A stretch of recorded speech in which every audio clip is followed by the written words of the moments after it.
Transmit it. Let them choke on the truth they refuse to see. Counselor Vix Ulkan ordered, his fingers tightening against the cold rail of the broadcast deck. The execution field thrummed under a wash of sterile, white light. A low, grinding resonance shivered across the chamber, steel upon steel, as the plasma crucifixion scaffold unfolded itself in brutal mechanical flourishes. The scent of scorched alloys bled into the air, thick and bitter, biting into every breath.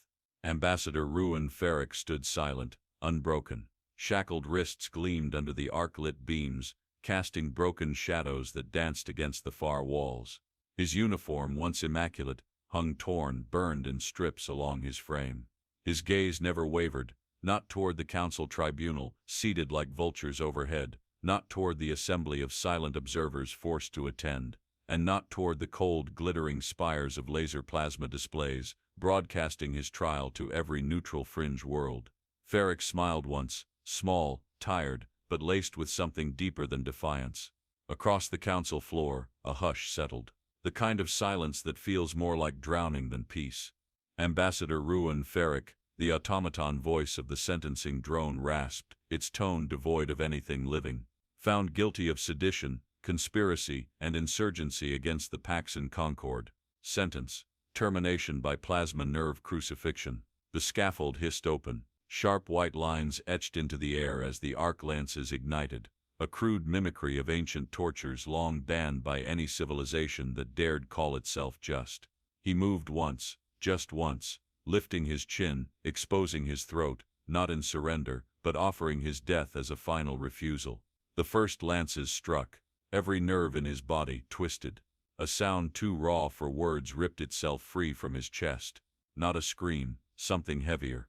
A sound that lived between grief and fury. Colonists across the neutral worlds watched from flickering heads-up displays in overcrowded taverns, mining outposts, and rusted cargo bays. The forced transmission bled into every public channel, hammering itself into the bones of the galaxy. On an abandoned water rig above Terran Halve, an old man dropped a battered tin cup, the clang echoing louder than the tribunal's sentence. On Zaxa Prime, a cluster of waistline engineers stopped mid-shift, their rough hands tightening into fists, fingernails digging into palms smeared with grease. On Vor 33, children huddled inside broken dome halls watched wide-eyed, their shoulders pressed tight, absorbing a lesson no history book would ever dare write. And on Tyrus 7, the heart of a sleeping rebellion, a boy not yet 13, carved a single line into the dirt with a rusted knife. Not forgotten. Faric's body twisted against the scaffold. His breath came ragged, each exhale laced with smoke. But his eyes never closed. Ulkan leaned forward from his gleaming dais, robes brushing the polished floor.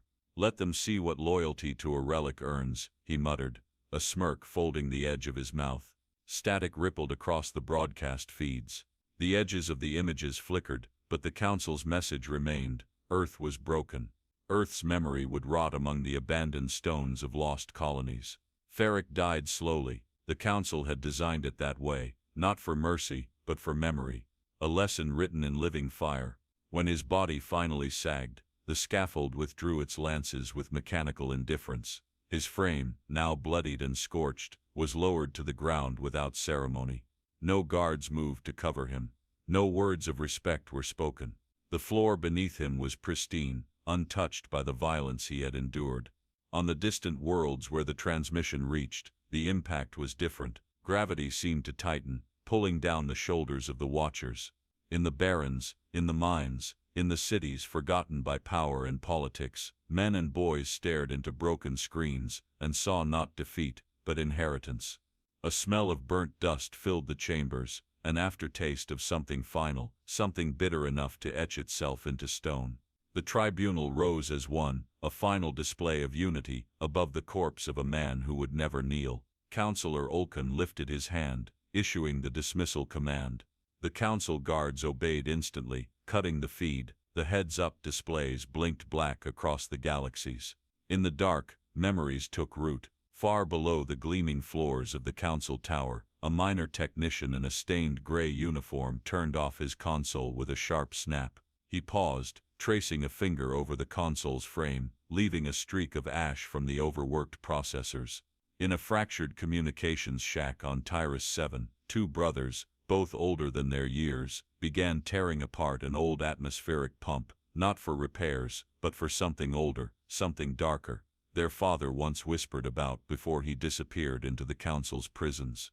In the catacombs of Joran Vallis, where ice and silence ruled, a hidden group of engineers cracked open sealed crates, old Earth gear smuggled across generations. The execution was meant to end something. It began everything. Above the execution field, smoke from the scaffold still lingered, curling against the council walls like ancient ghosts refusing to disperse. Councillor Ulkan watched Faric's broken body hauled away by drones, the edges of his fine cloak catching a sudden draft that carried the burned metal stench straight into his nostrils. He flinched, just once, before masking it beneath ceremony. To the council, the matter was closed. To Earth it was a signal. Beneath the cracked stones of exiled colonies, ancient gears shifted. Dormant codes woke in forgotten terminals. Buried caches of weapons disguised as agricultural tools clicked into readiness. And across 1,000 dusty towns and ship graveyards, the memory of ruined Faric did not die. It sparked. No orders would come from Earth. No battle would be declared. No fleets would darken the skies. Because this wasn't rebellion. This was soil remembering blood. And in that remembering, a sleeping giant exhaled once, and began to rise. In the execution chamber, as the council filed out, and the ceremonial drones cleaned the floor, a single line of static scrawled itself briefly across one of the laser plasma displays. A ghost, a glitch. It read only, "Prepare the soil." Then it vanished. "Lock it down," Tavrekjor whispered, voice rough as cracked stone. "We move when the soil breathes back." His command broke the silence that had ruled the buried chamber for decades. Above him, forgotten dust tumbled from the ribs of the deep earth vault.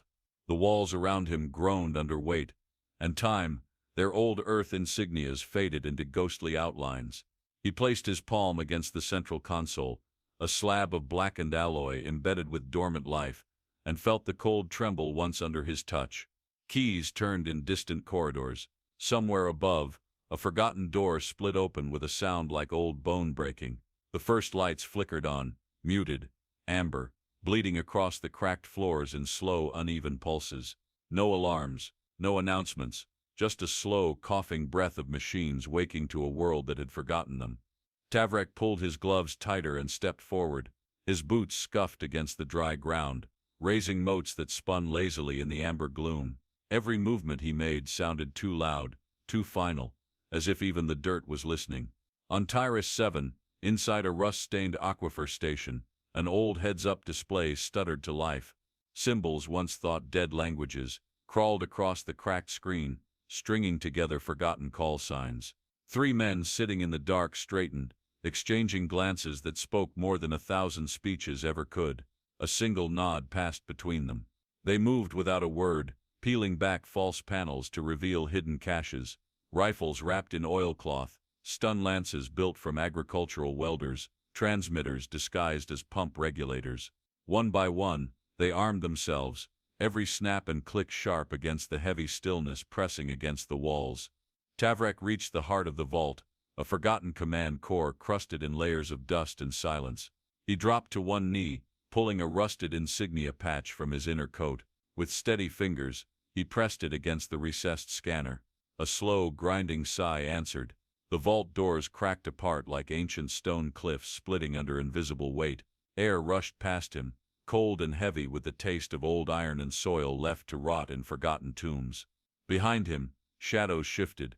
Other figures, lean and wrapped in battered coats stitched with faded earth flags, emerged from side corridors. No orders were needed. They knew. Above ground, across a dozen dead cities and hollowed mining stations, the old graffiti began to glow, coded messages left for the day the world would remember itself. To the untrained eye, they were just scrawls of defiance. To the waiting cells, they were blueprints of uprising. On Volkar's edge, where plasma storms bruised the sky, a masked engineer named Belron Nux ran his gloved hand along the inside of a maintenance conduit. His fingers found the rough-hewn mark carved decades ago, a crooked star stitched into the metal. He smiled once, a smile heavy with grief and readiness. Without ceremony, he knelt, pulled a jagged tool from his belt, and began cutting through insulation layers, revealing the dormant atmospheric denial beacon hidden within. Waves of static heat curled from the exposed device. It still lived, waiting, like all of them. On Zoran Valis, deep inside the frozen catacombs, an elder named Ren Dalvik cracked the seals of a time-locked chest. Cold vapor spilled out, wrapping around his knees like coiling serpents. He reached in and withdrew an ancient standard, the fabric brittle but intact, the colors of Earth muted, but defiant. He held it up to the dim light, lips moving without sound, breathing back life into a promise left unfinished. Tavrek Jor stepped into the inner sanctum. Laser plasma displays sputtered to life across the walls, bathing the chamber in jagged shards of light. Fragment protocol instructions scrolled down in silent streams. Activate cells, reclaim infrastructure, sever council control. He studied the flickering commands, then reached for the comm unit embedded in the core of the console. The headset crackled once against his ear. He said nothing at first. There were no grand declarations to make. Finally, he spoke, voice low, carrying the weight of 3 decades buried beneath broken soil. They gave us silence, we give them memory. One by one the heads-up displays across 11 worlds blinked a single command into existence. Rise. On Zaxa Prime, deep in the waste processing sector, a lone technician finished sealing the final bypass into the Council's atmospheric filters. He wiped the sweat from his brow with the back of a grease-stained hand, slid a small data shard into a concealed slot, and walked away without a backward glance. In the mining depths of Terran Halve, shaft controllers keyed in final override codes. Elevators slowed, stopped, then shifted direction, descending into darkness, their weighted cables already weakened with quiet intent. Across the buried colonies, old comm towers, built from spare parts and camouflaged as agricultural markers, shuddered to life, sending encrypted signals into the poisoned air. Tavrek watched the status indicators flicker from red to green across the command console, a fist clenched inside his chest, not with fear, but with the gravity of inevitability. He pulled the old Earth insignia patch from the scanner and tucked it back into his coat. Dead seeds don't stay buried forever, he murmured.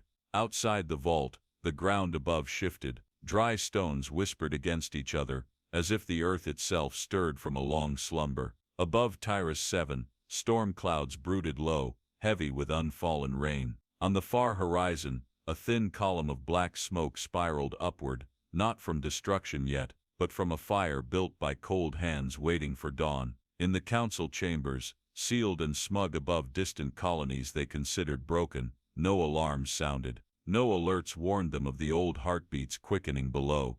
Now Tavrek Jor said into the comm, his voice flat as grinding stone.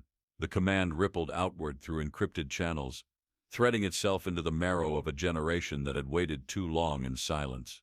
On Terran Halve, beneath the cracked skin of the mining colony, a shuddering breath passed through the depths of Shaft 9. Chains rattled softly. Old elevator lines, weakened by deliberate neglect, groaned under the sudden load of peacekeepers stepping aboard. Daver Ilrek, a foreman whose hands were stitched with old burn scars, tightened the last lock on the override panel. The control lever, rust-caked and worn to the bone, snapped downward. Elevators shrieked as tension cables tore free. Screams cracked through the shaft, short-lived and sharp, swallowed by the rumbling collapse of rock and steel. Dust surged upward, choking the tunnels with the taste of crushed stone and blood.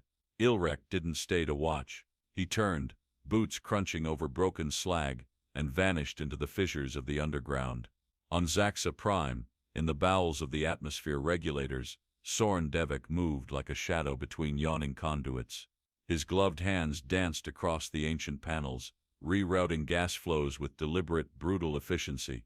Overhead, council barracks gleamed under the pale sky, a bubble of order sitting smugly atop the poisoned earth. Inside the regulators, the last sequence locked into place. Warning lights stuttered, once, twice, ignored by guards grown too used to complacency. A low hissing began, so faint it sounded like the breath of a dying world. The carbon dioxide channels reversed flow. Above in the barracks, peacekeepers laughed and played cards under weak strip lights. The first to fall slumped sideways, face turning an ugly gray. Chairs scraped desperately against metal floors, as realization dawned too late. No alarms blared, no mercy came. The barracks became a tomb under an open sky. On Vor 33, the domed city shimmered under the searing twin suns, its curved shields gleaming like the shell of a dormant giant. From a maintenance tunnel beneath Sector 14, Ren Korin tapped in the final override commands. The dome's supports, hidden deep within the substructure, had long ago been embedded with silent sabotage, wiring frayed just enough to matter, seals weakened microscopically over decades. Korin wiped the sweat from his brow, feeling the roughness of old calluses split anew, and pressed the ignition. Above, a hairline crack raced across the eastern dome, with a sound like ice fracturing over a deep lake. Then another, and another. The entire sky seemed to groan. Council supply ships descending into the dockyards barely had time to register the alarms flashing across their heads up displays before the atmosphere above. Vor 33 rushed inward like a starving beast. Docking clamps ripped free. Shuttles crumpled like paper swallowed by fire. Workers screamed as debris rained down in molten sheets. Korin stepped back into the tunnel shadows, pulling the dust-streaked hood over his head, and disappeared. On Tyrus 7, under a sun that felt too heavy for the land it touched, Jax Marin moved through the crowded governor's hall with slow, deliberate steps. His jacket, torn at the shoulder, concealed a weapon of his own making, a field-forged gauntlet, born from scrap machinery and old mining coils. Councillor Drovek, the appointed governor, stood before a trembling assembly, barking orders into a battered comm unit, unaware that his end walked quietly toward him. Marin drew close. The noise of the room, boots slamming, clerks sobbing, comms buzzing in frantic tones, faded under the rush of blood in his ears. He raised his arm. The gauntlet flared once, a snarl of heat and light bound by brutal craftsmanship. Drovek turned too late.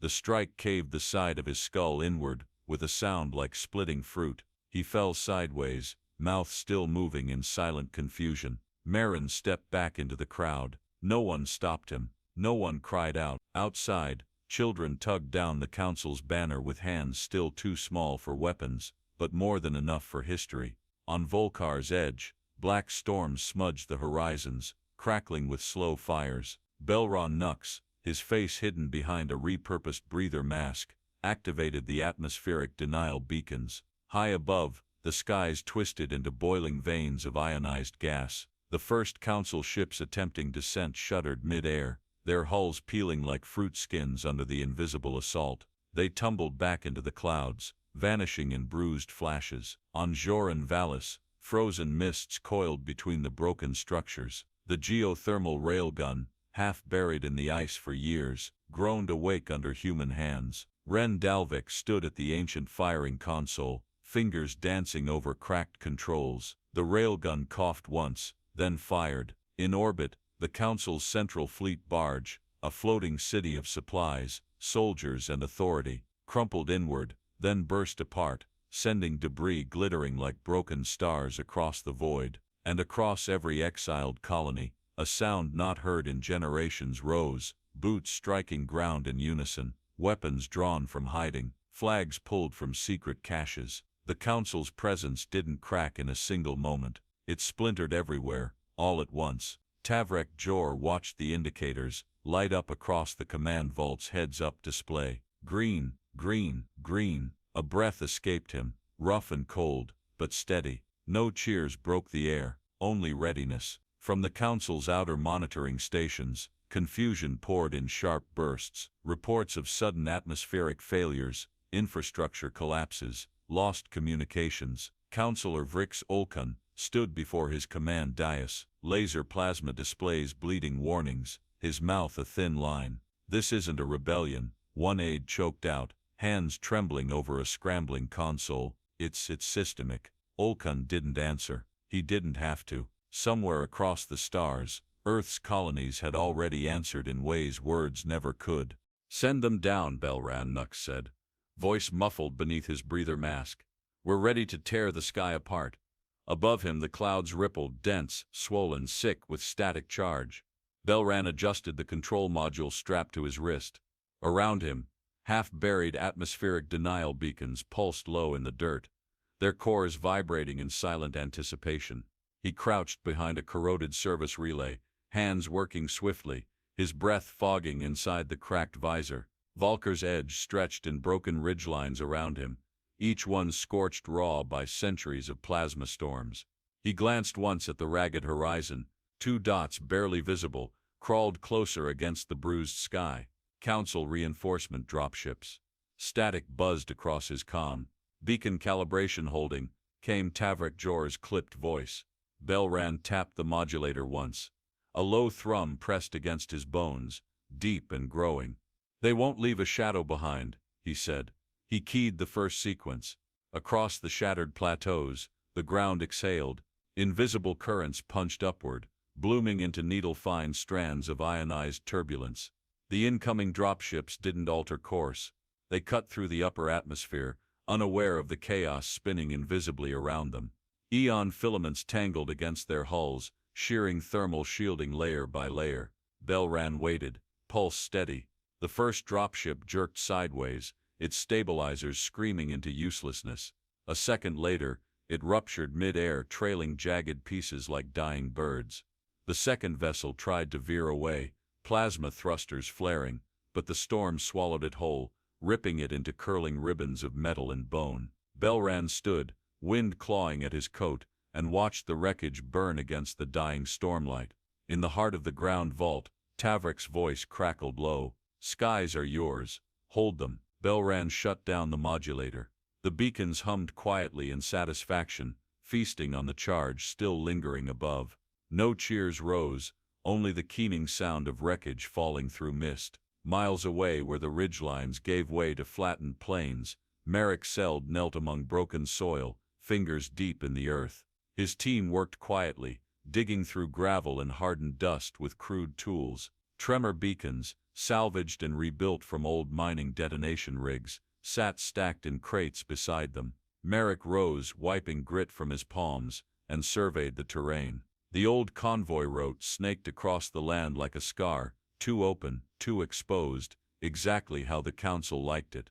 He tapped his earpiece. Placement vectors locked. "Give me 4 hours." A grunt answered him. Not agreement, just acknowledgement. He signaled the others. Men moved like ghosts, hauling the heavy beacons into place, wiring them into the fractures spidering under the cracked roadway. Merrick crouched again, aligning the sensors by feel. The ground whispered against his skin, the fractures murmuring secrets old miners used to swear you could hear if you pressed your ear close enough. Satisfied, he keyed the final arming sequence. A single green light blinked to life on the beacon core, its glow sharp against the dust-thick gloom. Far above, Council supply trucks loaded with reinforcements rumbled toward them, heavy tires sending tremors through the ground long before the vehicles appeared. Merrick watched the first armored carrier crest the nearest hill, its frame gleaming dully under the muted sun. His thumb hovered over the ignition pad. 3 seconds after the second hauler, he muttered.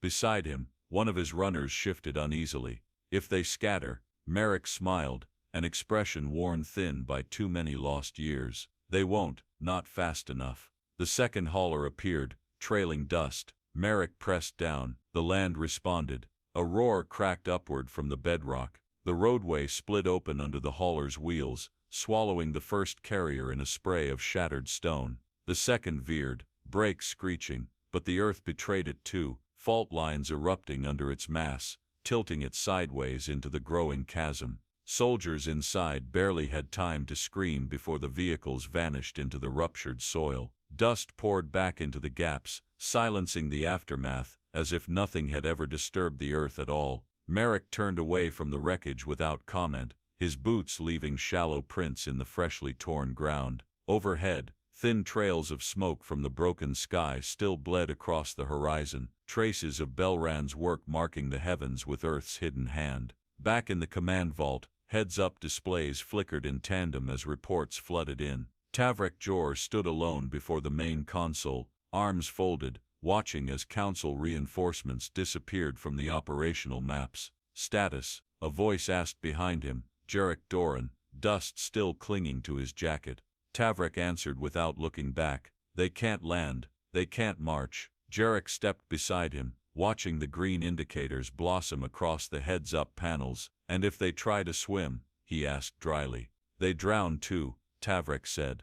Outside the vault, buried signals triggered forgotten outposts. Coded messages climbed the airwaves like old songs, passing from tower to tower. "Hold the line. Break the sky. Cut the ground." On Volkar's edge, Belran reset the atmospheric denial beacons, tuning them deeper into the storms. New fractures opened in the clouds, venting streams of charged fire that twisted like serpents across the upper layers. In the flats near Tyrus 7, Merrick laid down fresh tremor patterns, baiting the council into thinking the ground had gone still again. Neither man spoke much to the crews around them. Words weren't needed. The work spoke louder. Council monitoring stations, spread thin across the colonies, churned in confusion. Data feeds scrambled. Laser plasma displays flickered with conflicting emergency codes. Reinforcement orders ricocheted against dead airspace. In the highest chambers of the council's core assembly, Commander Karvek Sullen slammed a gloved hand against his console. "What in damnation are they doing?" he hissed, staring at the shattered deployment maps. No one answered him, because by then, even the council knew, Earth wasn't taking the skies, Earth was burning them. And where there was no sky left to fall from, there was only soil, cut open, reshaped, reclaimed. "Dig faster," Rendarovic said, voice scraping through the frozen air. The ice groaned beneath their boots. Shards cracked away from the railgun's buried flank as men struck it with axes forged from scavenged ship struts. Cold bit into their bones, sharper than blades. Frost clung to their lashes, sealing their breath into mist that hung heavy between them. Dervik knelt beside the exposed breech plate, running a gloved hand along its pitted surface. Beneath layers of frost and time, the old Earth crest was still there, scarred but unbroken. He pressed his forehead lightly against it. "Wake up," he whispered.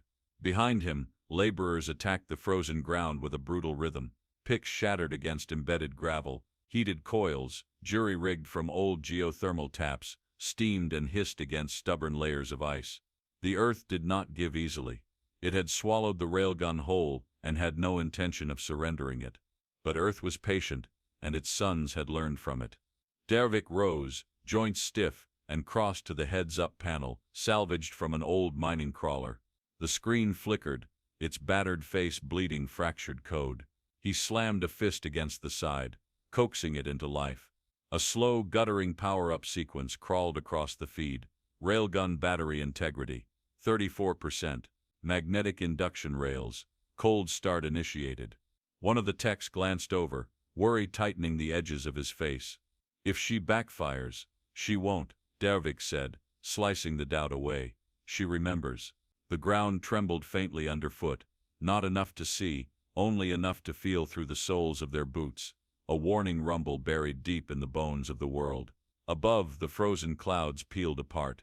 Sunlight speared down in scattered columns, turning the exposed barrel of the railgun into a jagged silhouette against the ice fields. Dervik adjusted the targeting column. He could barely move the assembly by hand, each shift of the old mechanisms groaning like wounded beasts. He didn't care. Far overhead, suspended in low orbit, the Council's central supply barge floated bloated with reinforcements and fuel, its presence a smug reminder of ownership.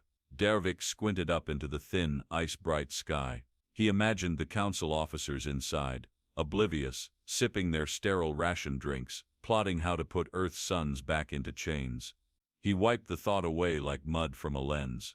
"Charge rails to minimum viable threshold," he ordered.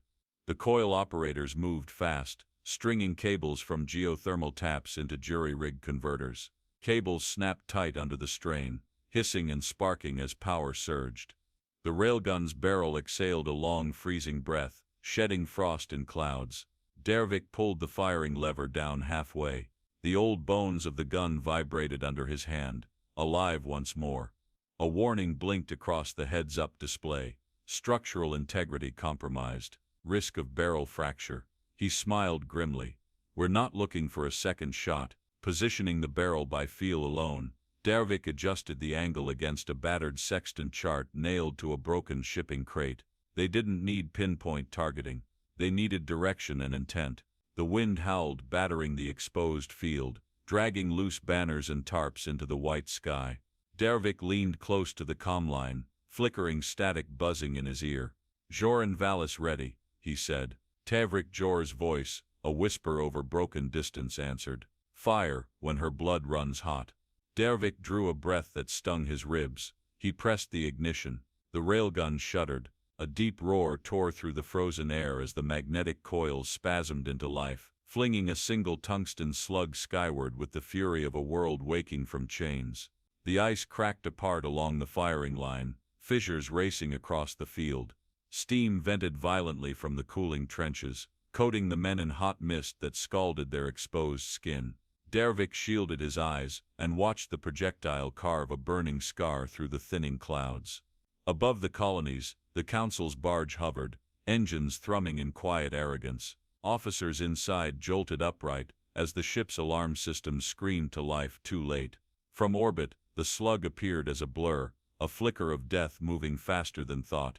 It struck amidships. The supply barge buckled. No explosion, just a catastrophic, inward folding of mass, like a heart clenching too tightly.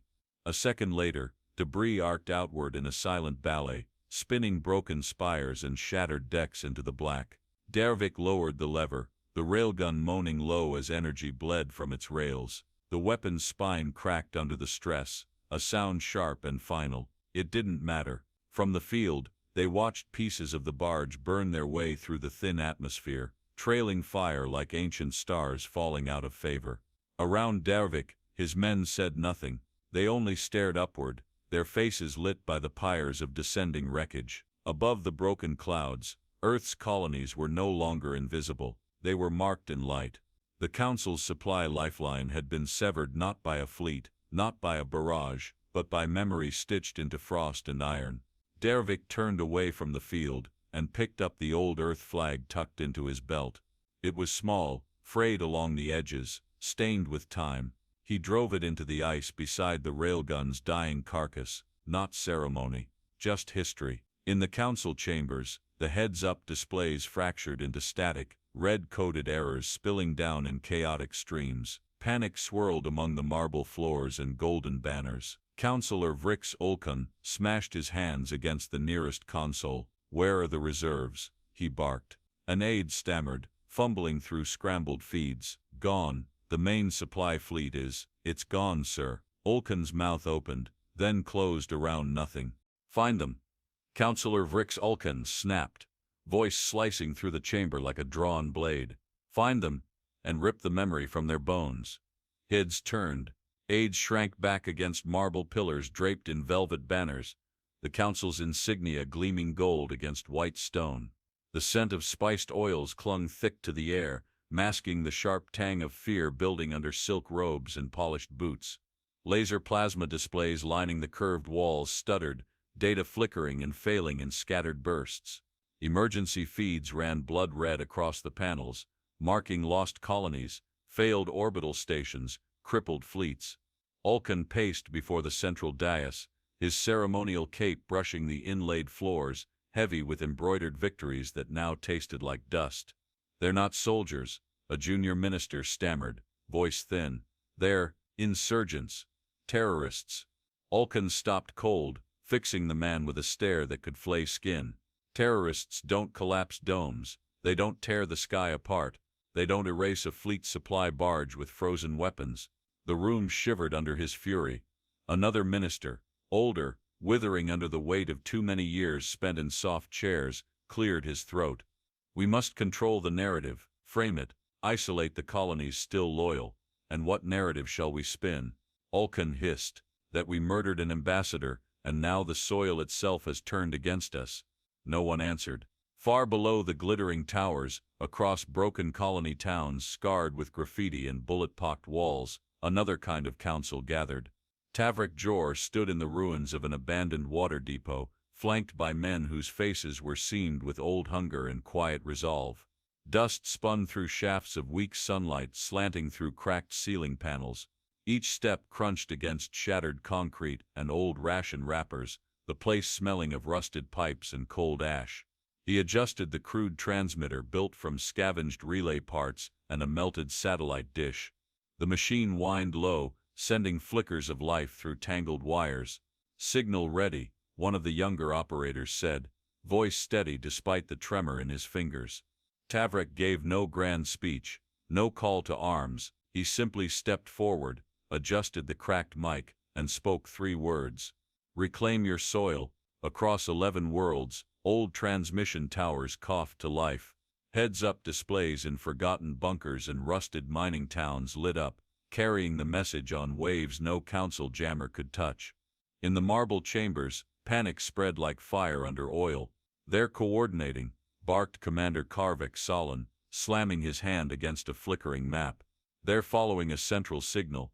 Ulkan's eyes narrowed. "Shut it down." "We can't," an aide said, hands trembling as he tried to stabilize the feeds. "It's not centralized. They're using old infrastructure, agricultural systems, deep well repeaters, scavenged orbital nets. Then burn it," Ulkan growled. "Burn everything they're using." He didn't notice how many in the chamber flinched at his words. On Tyrus 7, children painted old Earth flags on walls still wet with rain, the symbols crude but burning with memory. In a deserted farmstead, a group of teenagers welded together makeshift barricades using plows and broken machine parts. The soil remembered. In the council's golden halls, Vrix Ulkan mounted the dais and stared out at the sea of suits, robes, and frightened faces. "Declare martial lockdown," he ordered. "Every colony, every district, anyone caught transmitting unauthorized signals, exterminated." Murmurs broke the order like cracked glass. "And if they resist?" a voice called out from the back. Ulkan's lips peeled back into a smile that had nothing of warmth. "Let them vanish. Soil swallows all in the end." On Zaxa Prime, the Council's first lockdown order arrived as crackling static through half-broken speakers. No one moved to obey. Instead, in the depths of the atmosphere plant ruins, resistance cells mapped new routes through sewers and abandoned vent shafts. Above, painted across the face of a shattered processing tower, a new message sprawled in dripping black letters: "Memory is a weapon." Back in the dust-choked depot, Tavrik watched the old transmitter sputter out, its power reserves fading. Jarek Doran crossed the ruined floor to him, tossing a cracked helmet into the dust. "You think they heard it?" Jarek asked, voice low. Tavrik crouched, brushing his fingers across the broken Earth flag stitched into his sleeve. "They didn't have to hear it," Tavrik said. "They've already bled for it." In the Council's war rooms, another wave of reports flooded in: governors missing, supply caches detonated, orbital stations offline. Councillor Ulkan clenched the edges of the dais, feeling the polished wood cut into his palms. "They are nothing," he spat.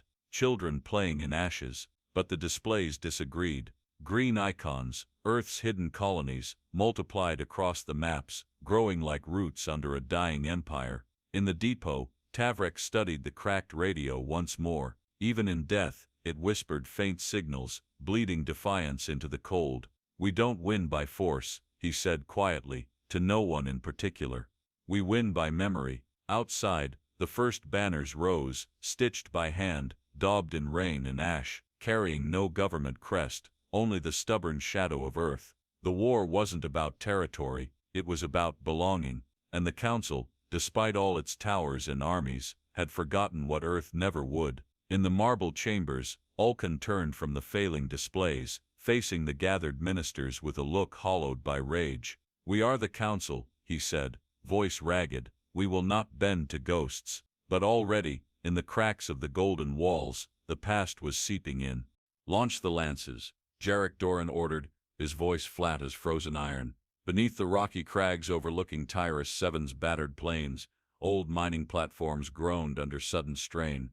Suborbit shock lances, weapons built from gutted drilling rigs and scavenged mass drivers, angled upward, their long barrels splitting the dust-laden air. Jarek checked the manual alignment grid etched into the rock beside him. The coordinates shivered under his fingertips. No auto-targeting systems, no fire control AIs, only men, calloused hands, and memory stitched into rust and sweat. High above, the Faric Guard, Council's most feared enforcers, plunged through the cloud belts, their dropships slicing downward in tight, V-angled formation. To those watching from the broken towns, They looked like a falling spear meant to shatter the world below. Jarek raised his hand. On his signal, the first shock lance fired. A guttural roar erupted from the launcher. The ground shook under the force. Kinetic rods, dense, sharpened cylinders of tungsten steel, punched skyward faster than thought. In the brittle air above, the lead Faric vessel caught the rod through its lower flank. It didn't explode. It broke. Hull plates ripped apart with a grinding wail. The ship twisted violently, shedding flaming fragments as it tumbled sideways, trailing dark scars across the morning sky. Jarek didn't watch it fall. He was already signaling the next crew. Another rod tore free from its mount, leaving the barrel in a streak of firelight. Another ship split along its belly seam, disgorging parts that once were engines, armor, men. Enforcer Trell Zanuck, commander of the Faric Guard, slammed into his crash harness as the shockwave slammed through the fleet.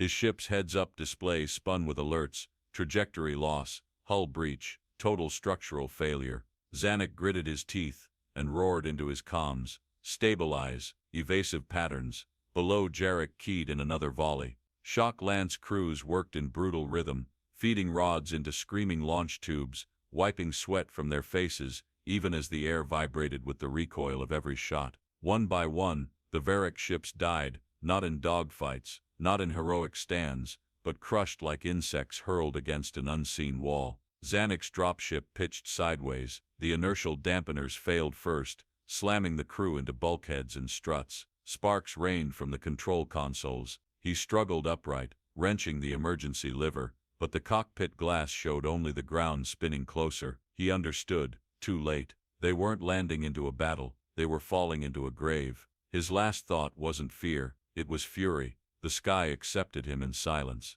Zanuck's ship struck a plateau at terminal velocity, disintegrating into a wave of shattered steel and blackened earth. On the ground, Jarek stood silent as the debris rained down, streaking the horizon in burning arcs. Shattered Faric insignias, once polished to a mirror's gleam, fell into the dust like dead leaves. He lowered the binoculars and turned to his second in command, a younger man named Lorvin. "Mark the fields," Jarek said. "Collect what doesn't burn." Lorvin hesitated, swallowing thickly. "All of them? All of them?" Jarek confirmed, voice steady. "No martyrs today." Across the colony plains, the last fragments of the guard ship settled into the earth, trailing smoke that smelled of scorched wiring and regret. Far above, in the Council's core assembly, Vrix Ulkan stood before a silent, flickering laser plasma map. Red markers blinked out one by one, each representing a ship meant to crush rebellion before it could breathe. No reinforcements moved to replace them. None remained. Ulkan's fists tightened until the knuckles split, and blood slicked the edge of the console. Commander Salin's face blanched under the trembling light. "We should have crushed them years ago," he said bitterly. Ulkan said nothing, because he knew it wasn't about might anymore. It was about belief, and Earth's sons no longer believed the Council's banners meant anything at all. At the crash sites, resistance crews moved through wreckage under cover of smoke, salvaging what they could: plasma cells, composite plating, broken comm arrays. They stripped everything useful and left the rest to rot, planting old flags into the wrecked engine cores, where Council crests had once gleamed. In one shallow crater, a boy no older than 14 jammed a broken Faric Guard helmet onto a rusted spike, a grin flashing across his dirt-smudged face. It wasn't ceremony, it was reclamation. Jarek watched the boy for a long moment, the weight of it settling deeper than pride. Around him, the air still crackled faintly with residual energy from the lance impacts, the earth itself bearing witness to a memory born in ash and blood. He pulled his coat tighter against the rising wind, and looked north, where more dropships had once been promised, and now would never come. In the old depot, Tavrek Jor listened to the final transmission reports filtering through the battered radio stack. "Faric Guard neutralized," came the short, clipped update. He didn't smile. Instead, he moved a small marker across the crude hand-drawn map, tacked against the wall, blackening out another threat. One breath at a time, the Council's empire thinned, and Earth, the Earth they had called a relic, began to rise through dust and memory. In the Council chambers, silence fell heavier than the marble columns lining the walls. No speeches were made, no plans were drafted. Ulkan stared at the fractured heads-up displays, his reflection broken into 100 jagged pieces across the glass. He saw his own downfall written there, clear as the burn marks crawling across their borders. "Open the channel," Councillor Vrix Ulkan barked, his throat raw from shouting. The marble-clad chamber trembled under the weight of desperation. Couriers rushed between ministers clutching sealed data slates. Robes trailed behind them like wounded banners. A sharp tang of overworked circuitry filled the air, mingling with the bitter ash of burnt-out consoles. On the towering laser plasma displays overhead, maps flickered, red zones bled outward from every colony rim, strangling the Council's claimed territories and spreading wounds. Commander Karvik Solon loomed beside Ulkan, jaw set like chiseled stone. "We beg, or we drown." Ulkan's lips thinned into a grim slash. "Initiate the transmission." The Council's core assembly dimmed, chandeliers retracting into the vaulted ceilings. Heads-up displays over each councillor's seat activated, bleeding thin blue light across tired faces. A line pulsed once. Outgoing diplomatic broadcast.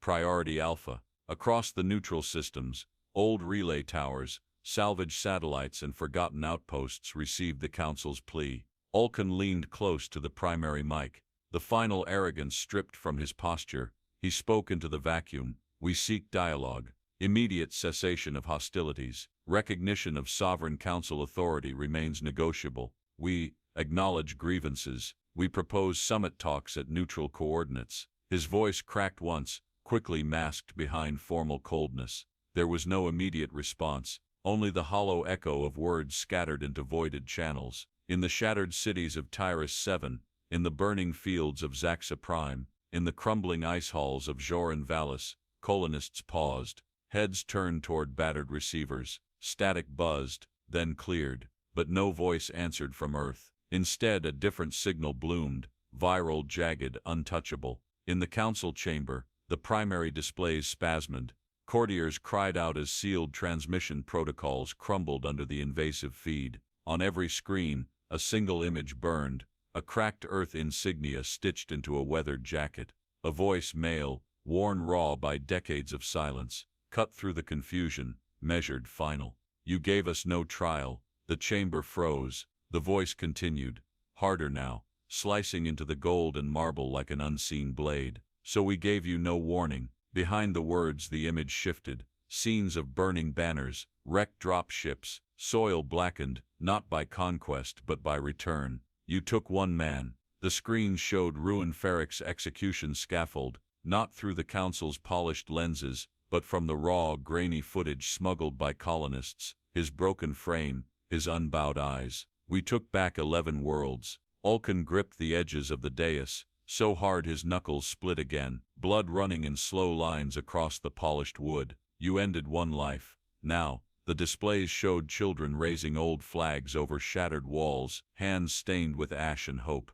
"We rebirthed a generation." Around Ulkan, ministers sat stunned. Some lowered their heads, others stared, not at the screens, but at the symbols carving themselves into memory. "Our colonies were never yours." The image sharpened, scarred faces, stitched flags, broken machines rebuilt into weapons of defiance. They were only sleeping. The final shot, soil cracking open, seedlings sprouting green in churned earth, old boots standing sentinel beside them. Now they remember. The transmission ended in absolute silence, not static, not a formal disconnection, just an empty channel, as if the words had been spoken not for reply, but for finality. On Tyrus 7, the battered loudspeakers mounted in the old government square fell silent. Crowds stood beneath the cracked statues of long-forgotten council heroes, eyes lifted toward the empty sky. Then, from somewhere, no command given, a boy lifted his voice in a low, rough chant. Others joined, uncertain at first, then stronger, gathering the words stitched into their memory, by fathers, by grandmothers, by the soil itself. The Anthem of Earth, forbidden for decades, rolled like a tide across the broken streets. In the council chambers, Ulkan stood frozen. Commander Solon leaned close, voice barely a breath. "It's over." "No," Ulkan rasped, but even he didn't believe it. On the primary display, system maps updated automatically. Council seals blinked out, colonial networks rebranded under new banners. old Earth flags, mottled but unbroken, rising one after another. Council archives crashed under the weight of data floods, viral messages overwritten administrative channels, bleeding defiance into every bureaucratic crevice. In the depot on Tyrus 7, Tavrak Jor stood at the edge of a ruined balcony, watching the crowds gather. The anthem carried over the broken rooftops, rough and imperfect, but real. Jarek Doran approached, boots crunching over broken stone.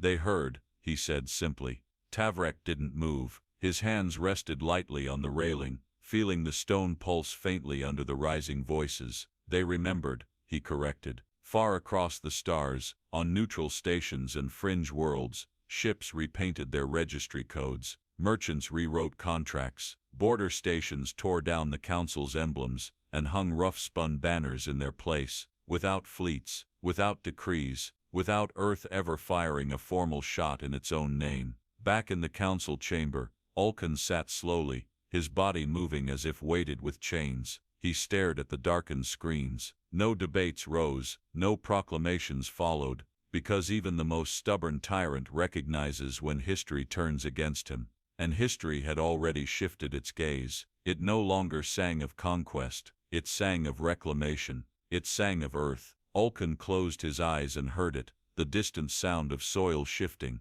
not under his banners, but under the feet of those who had never truly left. He slumped against the dais. The council's last transmission echoed in hollow loops across the dying channels, long after no one remained to answer.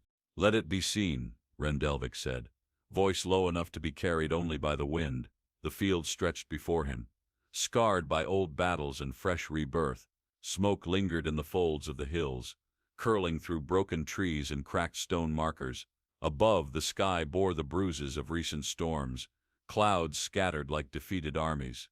Around him, the first flags rose, tattered, stitched by hand, some stained dark from blood dried into the fibers. Each banner carried the mark of Earth, not as it was dictated by the council, but as it was remembered by the forgotten. Delvik moved among the crowds without fanfare, his fingers trailing lightly across the rough cloth as each flag found its place in the soil. No anthems played, no drums thundered, only the steady clatter of wooden poles against stone and dirt, as if the earth itself accepted them one by one. Across the colonies, similar scenes unfolded. On Zor and Valis, banners rose through broken ice fields, pinned against walls of frost. On Terran Halv, flags snapped in the thin winds above collapsed mining shafts. On Vor 33, children planted standards into cracked dome foundations, their small hands steady despite the weight of history. Dalvik paused at the edge of a shallow ridge. Before him, the remains of a council checkpoint lay abandoned. Half-sunken towers, charred barricades, shattered insignias, scattered like discarded lies. He opened the leather case slung across his back. Inside lay a single book, its spine cracked, pages smudged with fingerprints long turned to dust. The record of oaths. Dalvik knelt on one knee and set the book atop a flat stone, its cover catching the weak sunlight. One by one, survivors approached. Farmers with dirt still clinging to their boots. Miners whose hands bore the calluses of centuries of toil. Young men and boys who had never seen Earth with their own eyes, but carried it in the marrow of their bones. Dalvik offered them a knife. Each man cut his thumb, the blood welling rich and red. They pressed their prints onto the pages, marking names with no fanfare, no titles, only silent defiance. The book filled slowly, not all signed. Some stood apart, heads bowed, fists clenched against memories too raw to voice. But none turned away. Far above, scavenger satellites, freed from council control, captured images of the fields. They transmitted not to grand fleets or politicians, but to scattered outposts, merchant convoys, distant colonies that had waited for a sign. The galaxy, bruised by centuries of complacency, blinked in cautious awe. At the base of a shattered statue, Jarek Doran knelt, tying a new flag around the broken marble hand. He secured it tightly, the fabric twisting against cracked fingers, binding the new oath to the ashes of the old. Tavrak Jor stood nearby, watching without interference. Dust clung to his coat, streaking it gray, but his stance bore no weariness. Jarek rose, wiping his palms against his pants. They'll come back, he said quietly. Tavrik nodded once. Maybe, and if they do. Tavrik's gaze swept the fields where flags bristled like a forest reborn. He could already see the seeds of something larger than war, larger than rebellion, an inheritance written not in blood alone, but in memory that refused to die. If they come, Tavrik said, voice steady, they'll find the soil already claimed. Across the colony worlds, old council seals were torn down and replaced, not with grand governments, but with simple carvings, the crest of Earth etched into stone, into walls, into the bones of buildings that refused to fall. In distant council chambers, what remained of the once mighty regime unraveled, alliances frayed, treaties burned and data cores purged by their own frightened custodians. Systems once eager to kneel before gold banners now turned inward, questioning the cost of obedience. No fleet rose to reclaim the colonies. No emissaries came to offer terms. The council's legacy became a whisper, a ghost dragging itself through a galaxy that had seen and remembered. On the ridge, Dalvik closed the Book of Oaths. He wrapped it in thick canvas, binding it with strips of old parachute silk, and handed it to a boy with a shaven head and sharp, steady eyes. Keep it dry, Dalvik said. The boy nodded solemnly and vanished into the waiting crowds. Dalvik stood slowly, knees crackling with the long burden of waiting, and turned to where Tavrik and Jarek watched the fields. It's done, Dalvik said. Tavrik didn't speak. He simply reached down, scooped a handful of the blackened soil, and let it run through his fingers. The wind caught it, carrying it eastward, toward the edge of sight. Toward Earth. No messages were sent, no proclamations issued. Earth remained silent. It didn't need to speak. Its suns had answered for it. Above the fields, stars flickered into view, brittle and cold, their light years too late to stop what had already been born. In the settlements, under cracked roofs and leaning towers, men and boys gathered around small fires. They passed stories, old names, forbidden histories that no council edict could erase. And in every whispered word, in every blood-signed page, in every stitched banner rising from scorched ground, a simple truth hardened. You cannot kill what remembers where it came from. You cannot erase soil that knows its own. In a broken galaxy, Earth had reclaimed its inheritance, not with fleets or speeches, but with fire stitched through generations, with silence turned to storm. And the council, bloated with arrogance, had lost more than power. It had lost the right to be remembered. On the ridge, as the night closed in, Dalvik raised his eyes once more to the stars, not in longing, not in mourning, but in promise. And across 11 worlds stitched back together by blood, dust, and memory, Earth was not reborn, it was simply remembered. And that was enough to burn a new future into the bones of the galaxy, forever.